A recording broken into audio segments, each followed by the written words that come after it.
Hello అండి. నమస్తే. Welcome to my channel. ఈరోజు నేను చూపించబోయే రెసిపీ మామిడికాయ పచ్చడి అండి. చాలా కమ్మగా చాలా బాగుంటుంది. ముందుగా ప్యాన్లో ఒక కప్పు ఆవాలు, ఒక స్పూన్ మెంతులు 2 నిమిషాలు లో ఫ్లేమ్లో పెట్టి వేగించుకోవాలి. ఆ తర్వాత అది చల్లారాక మిక్సీ పట్టుకోవాలి.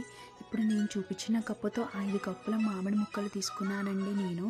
ఇప్పుడు కొలతలతో అదే కప్పుతో ఒక కప్పు కారం, అదే కప్పుతో సరిపడా ఉప్పు, ఒక స్పూన్ పసుపు, అలానే ఇందాక మిక్సీ పట్టుకున్న ఆవాలు మెంతుల పొడి యాడ్ చేసుకోవాలండి.